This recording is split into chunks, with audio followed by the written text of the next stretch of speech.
Welcome to Trending in Education. Mike Palmer here. Today, I'm joined by Samir Maskey, who's the founder and CEO of a company called Fusemachines. He also is an adjunct professor at Columbia University. Really deep understanding of AI, machine learning as it relates to education. I'm going to let Samir talk to you about all of this. But before we do that, Samir, welcome to Trending in Education. Thank you. Thank you, Mike. Thank you for having me here. Yeah, you have a really interesting story to tell. And we always like to begin by giving our guests a chance to tell their own story. How did you get to this point in your professional life? Catch us up on how you got to this point in your career. Sounds good. So my background is machine learning AI and been doing it for about 20 something years at this point. Started doing AI research before it was hot like this in early 2000. I grew up in Nepal and then came here for college. I went to Bates College in Maine, studied math and physics. But during that time, I did a lot of computer science research, particularly related to language, like speech recognition systems, question answering systems, and so forth. That led me to doing PhD in computer science, focused on speech and language processing field, particularly focused on summarization, question answering, and that kind of stuff. Yeah. And that led me to join IBM Watson Research Center, again, focusing on natural language processing, question answering, speech to speech translation systems. Did you join pre or post Jeopardy? Pre-Job. Yes. So you were inside the Watson machines. You have a win share of Watson's performance on Jeopardy, I guess. I actually do not, because I wasn't exactly in that department. Within IBM, there's so many different research departments, all of them actually doing different kind of systems. In the beginning, I joined speech-to-speech translation system group research, Mhm. which is the machine translation group, and then the question answering. But later on, I ended up joining a group called Deep TUA, basically doing deep question answering systems and that other forms of natural language processing systems. Right. And this alone would be worth an appearance on Trending in Ed. We could go deep into your domain knowledge as an AI expert and as a researcher and a professor. But there's more to your story, I understand. Yes. So being in academia for a very long time, just like for the long time, I was just purely doing research, publishing papers, going to NLP speech and machine learning conferences. And then in 2013, the entrepreneurial bug, as they say it, caught me. And I said to myself, okay, if I'm going to do it, I got to do it now.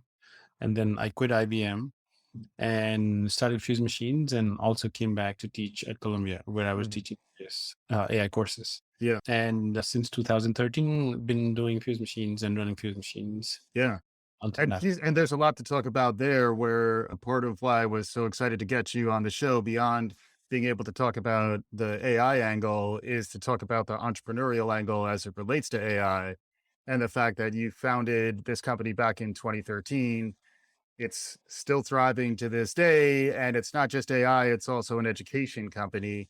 Can you clarify that aspect of the mission? Because I think the democratization of AI was something that really resonated with me when I saw it was part of your mission. Can you expand a little more on that? Sure. So today, Fusemachines' core mission is democratizing AI. And what that means is, for us, is bringing high quality AI education in underserved communities around the world, and be that bridge to connect AI jobs to the ones who have had AI education. And I believe with a strong foundation in AI education, and also being able to use the skills that you learn through AI education and be able to do high quality and high paying jobs remotely for various enterprises, allows us to raise the overall income for a lot of people within those underserved communities. And I believe that could be one of the tools to reduce poverty in these underserved communities through the power of education, particularly through the power of AI education, which is our focus. Yeah, absolutely. And that's where, trending in education, the trend that I really was interested in is, how do you educate people at scale in artificial intelligence? And then also, how can you help equip folks with the skills that show the economic mobility that you're describing? Can you share a little bit of your thinking about how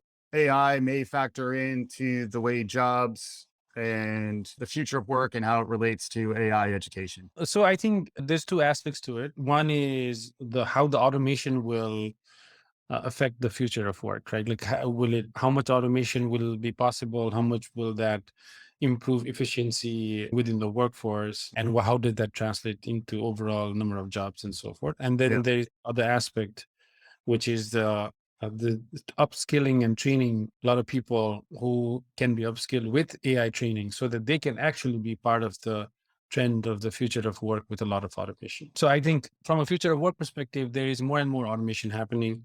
I think particularly automation comes about in jobs that does not require a lot of cognitive thinking to start with, answering questions over email, but repetitive questions for customer service, for example, and so forth. Various aspects around computer vision that could be used in manufacturing plants, where on a conveyor belt, the system is identifying defective items and so forth. So that automation, as it matures more and more and it gets higher accuracy on be it defect identification or be it responding to emails, it will definitely reduce some number of jobs, Yeah. right? I think that will happen, but that does not mean there will be just overall reduction of jobs. I think it will create more other kinds of responsibilities. For example, a job for creating a data set around finding defective items. It Mhm. could be annotation of pictures and videos, or it could be a knowledge trainer who builds a training data set for being able to respond to emails. Yeah. So I think it will create those aspects of new kinds of jobs, as they call it, creative destruction. And in the same time, I think there will be more people who would want to upskill themselves to be able to build models or be AI savvy enough so that they can be part of the overall growth that comes with AI. Yeah. And that requires upskilling and AI education. And I think that's where another trend is. I would say, I think more and more people would want to take various courses in AI and get themselves upskilled to the various levels of AI. Like, you Right. can be a full blown machine learning engineer building the very complex large scale model, but everybody doesn't have to be that. You could Right. be AI savvy enough so that you can actually use your AI knowledge to work with engineers who are building those models, or work with managers, or work with creative teams to figure out what kind of user interface would look like with the AI robotic system. Yeah. So Yeah. there's various levels of AI education as well. And I think there will be a trend of more and more people trying to teach themselves AI and figuring out where, up to what point of complexity within the AI stack of education they would want to take. Yeah. No, I really love that. And I like the language leadership around AI savvy. I think of digital literacy as a buzzword that we use a lot, and we don't always get more specific under the hood. What do you mean by digital literacy? I think there is a level of just competence and comfort with automation and with design thinking. We talk also in education about roles like instructional designers and product managers and folks who are on the UX, usability side, QA.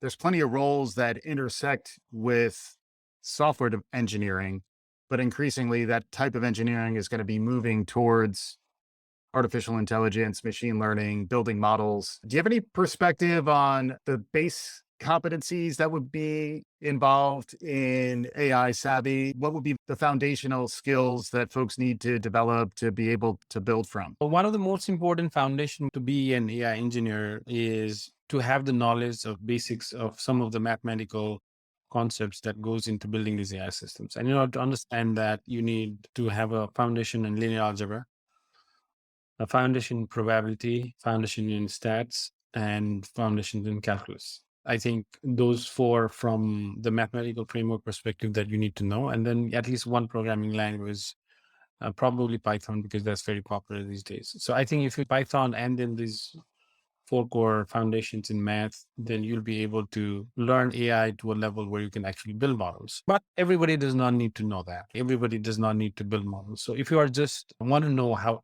to apply AI, not necessarily know all the things under the hood, then I think you need to focus particularly, especially if you are executive, then you need to focus, I think, particularly on what's possible and what's not possible. There's so much hype around AI, and everybody reads the news that AI did this and AI did that. And they, as senior executives in companies, I have seen some of the senior executives saying, oh, we got to apply this. But sometimes not applicable for your problem within the business domain. And in order to understand that, you need some literacy around what's the extent of research out there from AI perspective, how it's been applied, and what's the results that has been shown, and what's feasible, like what's feasible and what's not feasible, right? If you're an executive and you said, I want to build an AI system that would read all the manuals and be a trainer that comes in Zoom and then teaches everybody and have all these conversations very fluidly and can answers. Like if you have a notion like that, maybe the research is not there yet. The natural language systems has become a lot better, but we still don't have a system that can talk like us. And we're doing right now. That fluidity is not there. So as an executive, you need to know what's the limitation of it. It does not mean natural language dialogue systems are not useful for automation. It is, and it is already showing results. Yeah. But as an executive, you need to spend more time on training yourself and learning about what's the limitation and what's possible and what's not possible. And if you know that, I think then you'll be able to apply AI in your business world better. That makes sense.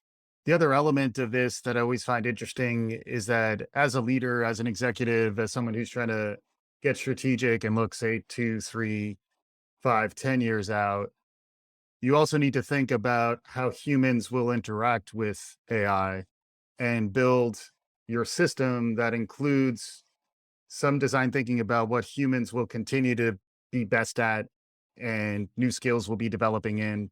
This is where how much are you investing in AR and VR and new media formats and things that are likely going to need a human first versus those other ends of the ecosystem, like you're describing, which are ripe for automation.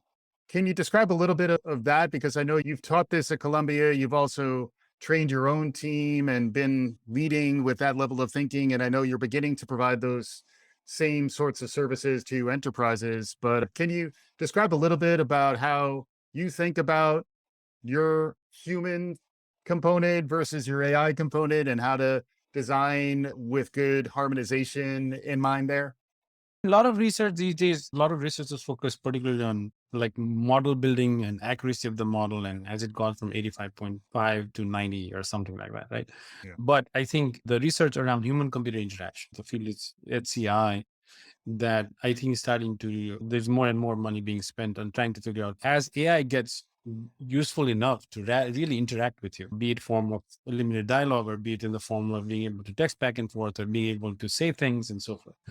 How should machines be integrated into our lives so that humans feel comfortable and feels assisted rather than they feel threatened or they feel not comfortable or they feel the privacy issues are not taken care of. I think there'll be more research that's needed on how we do this about.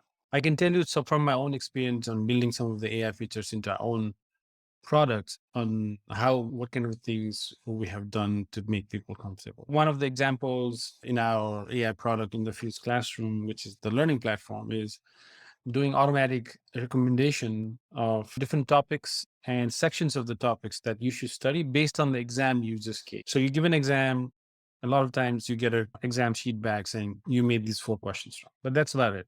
A lot of times students take those, oh, I got these 4 things wrong, and then I forget about it. Next time I then give an exam and you might have forgotten that you are weak on those 4 topics and make again mistakes on similar 4 questions. Yeah. So the platform has a recommendation system saying, okay, you made these 4 mistakes in these 4 questions. And these are the like literally sections of the book, digital book that you should now study to make yourself more comfortable with those topics. Yeah. Now, those recommendation comes in and you have to act on it, but you have a choice of acting on it or not acting on it. And if you want to improve your grades, you have to act on it and you want to read it. Otherwise, you don't. So it's a very assistive system that gives the full control to the humans on being able to make that choice of do I want to do this or do I don't want to do this? Yeah. Yeah. Um, and I think that's important when we are building human computer, especially assistive systems. Yeah. And that's part of the conversation in the popular culture about self-driving cars and how comfortable are we literally releasing our hands from the steering wheel. There are a lot of questions around human agency, and I like the note around ultimately the learner has to be engaged herself and she needs to be interacting and, you know, actively learning in the best case scenarios. What about the ethical implications? There's a lot of thinking now around how AI can be used in pro-social positive ways. You're talking about how it can be really a way for folks to level up and stay ahead of work trends and really change their prospects and the prospects for their lives and their families. But what about the risks around artificial intelligence? There are some conversations out there. I'd love to get some of your perspective on that. Yeah, there are definitely risks, right? If you take like there are risks on, even if you, for example, you can be using AI to scan through MRIs and detect cancer. And let's say we get to a point where everybody's comfortable enough that the doctors don't even review the recommendation. They just let the machine decide. Yeah, Now, the accuracy is, let's say, 99%. That's pretty high accuracy for yeah, most systems. And that's probably sometimes even higher than the human's own prediction systems. Like human also makes a lot of errors. right.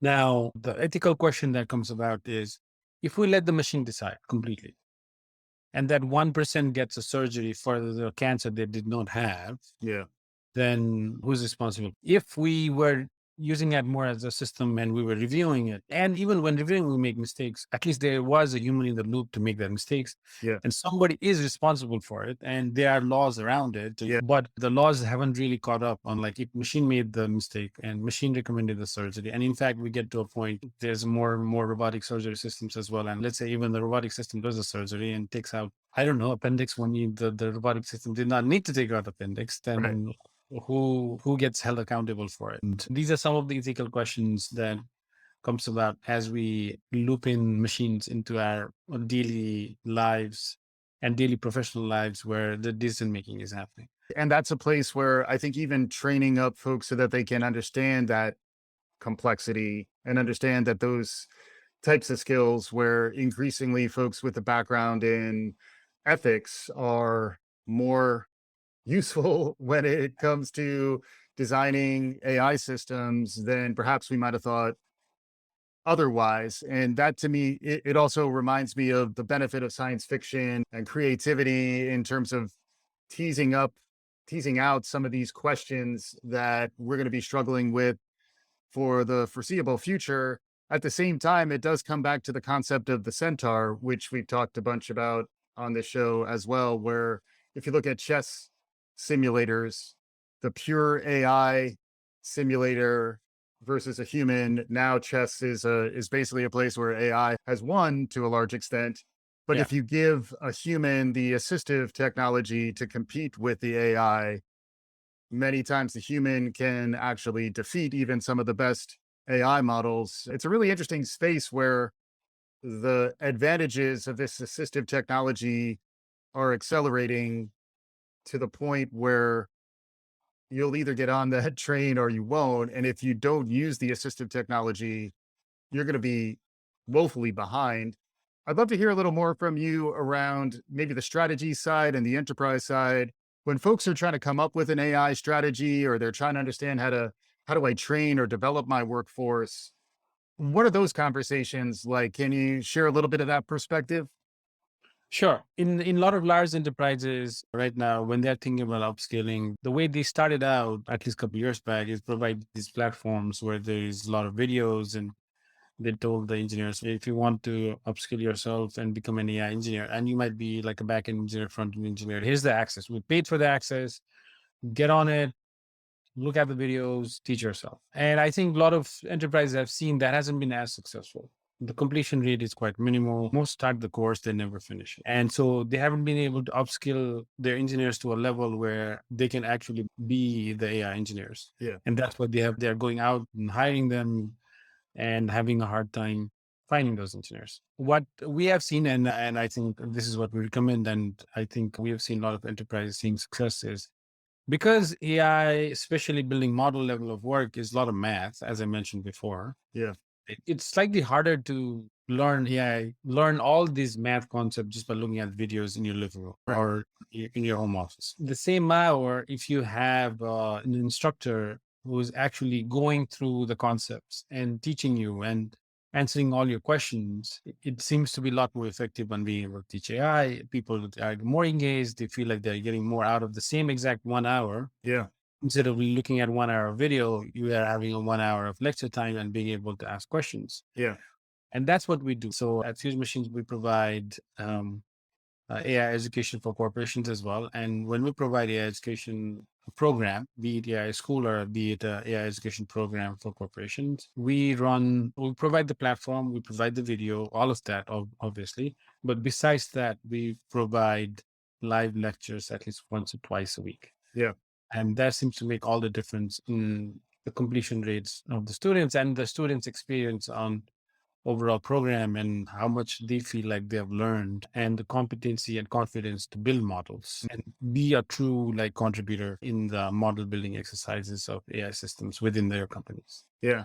It's interesting. It does remind me of the collaborative nature of work in a lot of ways, where if the learning experience is collaborative, even though you still have to be held accountable for your own efforts, but just the idea of another human paying attention to this at the same time, especially if they're an expert, especially if they're empathetic, and then especially if the work is relevant and challenging enough without being too hard. We're getting closer to time, Samir. So thank you again for your input. It's been a wonderful conversation so far. We're going to get to your closing thoughts in a moment, but as someone who's been ahead of trends for a while, I can't let you leave without hearing what's got you excited. What do you see emerging that may be on the horizon a little bit further out? We also talk frequently about the Gartner hype cycle here. So feel Yeah. free to talk something that is overblown and debunked. But I'd love to get some perspective on new and emerging technology stuff that people should be on the lookout for, or maybe is a little bit further out on the horizon, but is worth paying attention to. The deep learning systems have brought about a big change in AI now. There's larger and larger models. You hear like, one day Amazon comes with a large language model, and another day the Microsoft comes with it. And so I think there's more and more innovation happening, particularly in language with the deep learning systems now, which gets me very excited being a language processing researcher myself. Yeah. And similarly, there are models like DALI 2 now, and so forth, which are also exciting on a lot of the computer vision stuffs as well. The amount of resources that's going on in various types of deep learning models and the amount of improvement in accuracy it is bringing about will show a lot bigger and bigger, wider and wider applications in the business domain and in the enterprises, improving products and so forth. Yeah. It reminds me of you. You mentioned calculus before, which is one of my favorite maths, but it does remind me of the idea of the second derivative, the rate at which things are changing. It does feel like that rate is increasing of late, and that we're starting to see pick up things that felt a lifetime away are now within our reach, even in the range of, say, 3 to 5 years. That's the window by the mid 2020s to see how much of what has been maybe a little early for AI will start to hit more of a productivity window. And that's the space you're well positioned to help drive that evolution and also to help equip people, because the skills gaps that you're talking about, they're significant already, and they're also going to be widening. As we get to our conclusion here, Samir, any concluding thoughts? Thanks again for the conversation, but anything our listeners might want to take away from this conversation? Also, if they want to learn more about Fusemachines, where should they go? Sure. If you want to learn more about Fusemachines, you can go to www.fusemachines.com, and that has all the links for the education programs and so forth. In conclusion, I would say if you want to become an AI engineer, this is the time to be. As you said, in a couple of years, I think the productivity window will start to appear where AI application starts to actually make a bigger and bigger impact in real world, because products with AI features become good enough that it really provides that value for end users. Yeah. So this is the time to educate yourself in AI and catch on that overall growth the whole world is going to see with AI. And if you want to learn AI, I think it is also important that you want to be able to at least take some time to and study some of these foundations in math so that you have a really good grasp of AI. And I think overall, more and more people are doing so, but I would also like to say that we would want even more folks and more people in underserved communities around the world to really take this chance to learn AI and be able to improve their skill set so that they can build models or whatever they can do on these AI jobs to be part of this growth, right? This economic growth that is coming with AI in the whole world, and be a part of it. Absolutely. Yeah, it reminds me of the whole growth mindset and imposter syndrome that we talk a lot about on the show, where it's great to see companies like Fusemachines that are specifically targeting folks who may feel like, that's not really for me, to say, no, in fact, this is for you. You can do it and we can help. So hopefully folks are coming away from this with a little bit of inspiration. You can find more at fusemachines.com. Samir Maskey, thanks so much for joining us on today's episode. Thank you. Thank you, Mike. Thank you for having me here. Hopefully our listeners enjoyed what you heard. If you did, please write us a review, share the good word. We'll be back again soon. This is Trending in Education.